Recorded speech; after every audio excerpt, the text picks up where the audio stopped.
Setelah krisis keuangan tahun 2008, rasa ketidakpercayaan terhadap lembaga keuangan terpusat mulai tumbuh. Dalam suasana skeptis inilah sebuah ide revolusioner muncul, ide yang akan selamanya mengubah lanskap keuangan. Pada bulan Oktober 2008, seseorang atau kelompok yang beroperasi dengan nama samaran Satoshi Nakamoto menerbitkan sebuah berjudul Bitcoin, Sistem Uang Elektronik Peer-to-Peer. Dokumen inovatif ini menguraikan visi untuk bentuk baru mata uang digital yang akan beroperasi secara independen dari otoritas pusat manapun dan sebagai gantinya mengandalkan jaringan komputer yang terdesentralisasi untuk memverifikasi dan mencatat transaksi. Bitcoin dirancang untuk mengatasi kelemahan mendasar yang melekat dalam sistem keuangan tradisional. Bitcoin menjanjikan untuk memberdayakan individu dengan memberi mereka kendali langsung atas uang mereka, bebas dari campur tangan bank, pemerintah, atau perantara lainnya. Sifat desentralisasi ini akan memastikan bahwa tidak ada satu entitas pun yang dapat memanipulasi mata uang atau menyensor transaksi. Inti dari arsitektur Bitcoin terletak pada teknologi blockchain yang inovatif. Sebuah buku besar terdistribusi yang akan melacak setiap transaksi Bitcoin dengan cermat, akurat, dan transparan. Konsep Bitcoin sangat sederhana dan elegan. Bitcoin mengusulkan sistem di mana transaksi dapat dilakukan langsung antar pengguna, tanpa perlu pihak ketiga yang terpercaya. Sistem uang elektronik peer-to-peer ini akan mengandalkan kriptografi untuk mengamankan transaksi dan mencegah penipuan. Setiap transaksi akan ditandatangani secara kriptografis dan ditambahkan ke blockchain, menciptakan catatan kepemilikan yang tidak dapat diubah. Blockchain itu sendiri akan dikelola oleh jaringan komputer yang terdistribusi, yang dikenal sebagai penambang, yang akan bersaing untuk memecahkan masalah matematika yang kompleks. Penambang yang berhasil akan mendapatkan hak untuk menambahkan blok transaksi berikutnya ke blockchain dan akan diberi hadiah Bitcoin yang baru dibuat. Proses ini, yang dikenal sebagai penambangan, akan memastikan keamanan dan integritas jaringan, sekaligus mengontrol pasokan Bitcoin baru. Desain Bitcoin yang elegan menarik perhatian para pengguna awal yang melihatnya sebagai alat yang ampuh untuk kebebasan dan pemberdayaan finansial. Bitcoin menjanjikan masa depan di mana uang dapat bergerak bebas melintasi batas negara tanpa batasan yang diberlakukan oleh sistem keuangan tradisional. Pada tanggal 3 Januari 2009, jaringan Bitcoin mulai hidup dengan terciptanya blok Genesis, blok pertama dalam blockchain Bitcoin. Peristiwa penting ini menandai awal era baru mata uang digital. Tertanam di dalam blok Genesis adalah pesan samar The Times, 03 Jan 2009. Kanselir diambang bailout kedua untuk bank.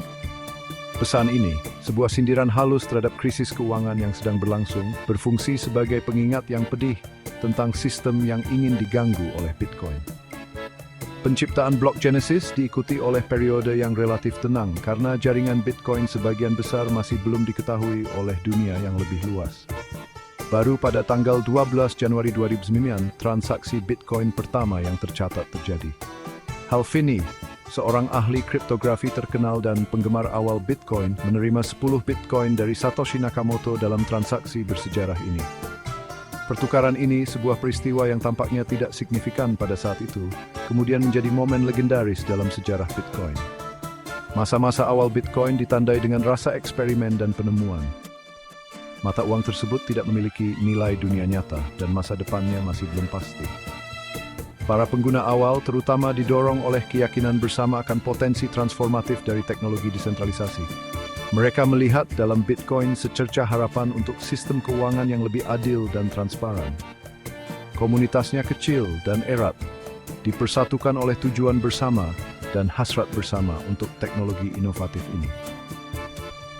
Ketika jaringan Bitcoin mulai mendapatkan daya tarik, para pengembang bekerja tanpa lelah untuk meningkatkan fungsionalitas dan keamanannya. Perangkat lunaknya bersifat open source, memungkinkan siapa saja untuk berkontribusi pada pengembangannya. Semangat kolaboratif ini menumbuhkan budaya inovasi dan eksperimen ketika para pengembang dari seluruh dunia berkumpul untuk membangun masa depan Bitcoin. Para pelopor awal Bitcoin menghadapi banyak tantangan, mulai dari rintangan teknis hingga skeptisisme dari dunia luar. Tahun 2010 menandai titik balik bagi Bitcoin karena mulai mendapatkan pengakuan di luar ranah penggemar kriptografi. Pada tanggal 22 Mei 2010, sebuah peristiwa penting terjadi yang akan selamanya terukir dalam cerita rakyat Bitcoin. Laszlo Hanyecz, seorang programmer dari Florida, membuat sejarah dengan menyelesaikan pembelian barang pertama yang terdokumentasi menggunakan Bitcoin. Dia membayar 10.000 Bitcoin untuk 2 pizza dari Papa John's setempat.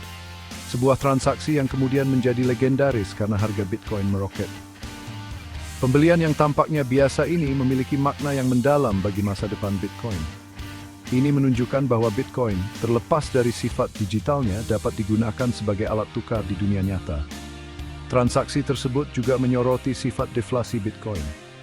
Dengan pasokan terbatas 21 juta koin, nilai Bitcoin diperkirakan akan meningkat seiring waktu, seiring dengan meningkatnya adopsi. Karakteristik ini sangat kontras dengan sifat inflasi mata uang fiat, menarik banyak investor yang melihat Bitcoin sebagai lindung nilai terhadap inflasi. Seiring dengan semakin populernya Bitcoin, semakin banyak pula bisnis yang bersedia menerimanya sebagai pembayaran.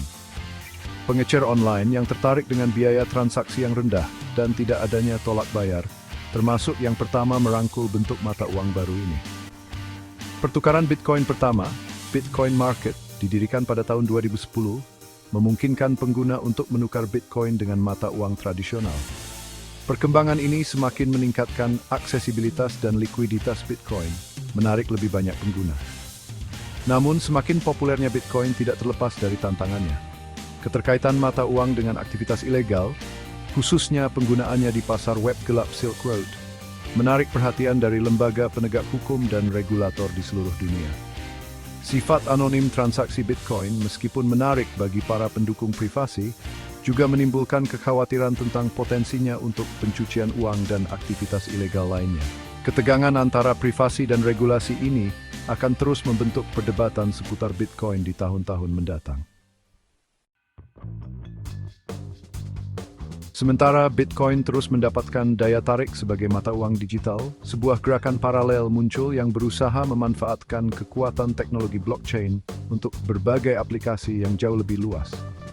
Pada tahun 2015, Vitalik Buterin, seorang programmer muda, memperkenalkan Ethereum, sebuah platform blockchain yang melampaui batasan Bitcoin. Ethereum memungkinkan pengembang untuk membuat dan menyebarkan aplikasi terdesentralisasi atau dApps, dan kontrak pintar, kontrak yang dieksekusi sendiri dengan ketentuan perjanjian antara pembeli dan penjual yang ditulis langsung ke dalam baris kode. Kontrak pintar yang didukung oleh blockchain Ethereum menawarkan cara baru untuk mengotomatiskan dan merampingkan transaksi yang kompleks. Mereka dapat menghilangkan kebutuhan akan perantara seperti pengacara dan agen escrow, mengurangi biaya dan meningkatkan efisiensi. Aplikasi potensial dari kontrak pintar sangat luas, mencakup industri yang beragam seperti keuangan, manajemen rantai pasokan, dan perawatan kesehatan.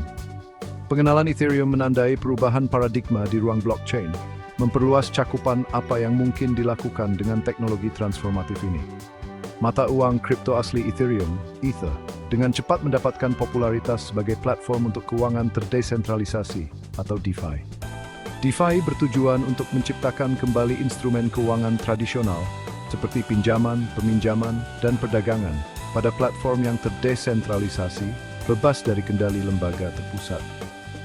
Platform DeFi memungkinkan pengguna untuk meminjamkan dan meminjam mata uang kripto langsung satu sama lain, mendapatkan bunga atas kepemilikan mereka tanpa perlu bank.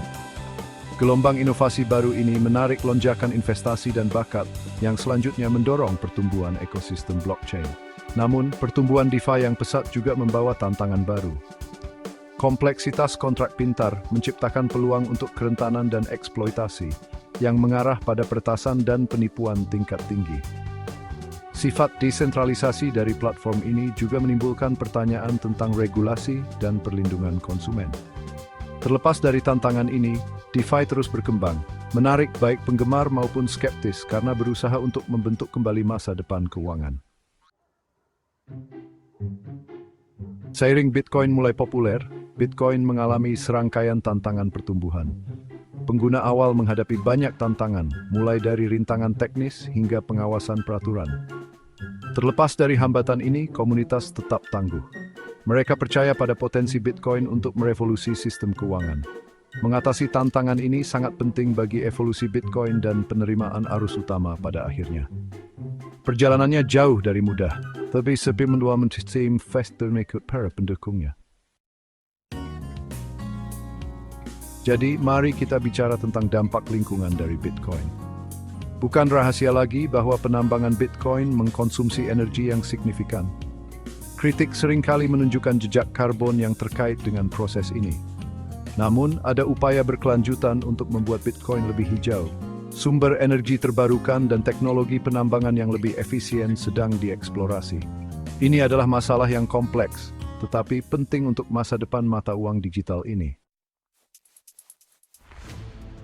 Selanjutnya, menavigasi jalan hukum Bitcoin yang rumit bisa sangat menakutkan. Negara yang berbeda memiliki peraturan yang berbeda-beda, dan lanskap hukum terus berkembang. Di beberapa tempat, Bitcoin diterima dan diatur, sementara di tempat lain, Bitcoin dilarang atau dibatasi. Memahami nuansa hukum ini sangat penting bagi siapapun yang terlibat dalam ekosistem Bitcoin. Kebetulan debat financial politik menjadi lingkungan kompleks ini. Sekarang, mari kita bahas Bitcoin sebagai aset dewasa di pasar yang bergejolak. Bitcoin telah berkembang pesat sejak awal, mendapatkan pengakuan dan penerimaan. Namun Bitcoin masih dikenal karena volatilitas harganya. Investor melihatnya sebagai penyimpan nilai, sering membandingkannya dengan emas. Terlepas dari fluktuasi, banyak yang percaya pada potensi jangka panjangnya. Ini adalah aset berisiko tinggi dan predicting this hirik bercon liani investor itu institusi. Akhirnya, mari kita jelajahi tantangan dan peluang yang ada di depan untuk Bitcoin. Di satu sisi, rintangan peraturan, masalah keamanan, dan volatilitas pasar menghadirkan tantangan yang signifikan. Di sisi lain, potensi inovasi dan pertumbuhan sangat besar. Dari inklusi keuangan hingga kemajuan teknologi, Bitcoin menawarkan banyak peluang. Masa depan tidak pasti, tetapi satu hal yang jelas, Bitcoin akan tetap ada, dan perjalanannya masih jauh dari selesai.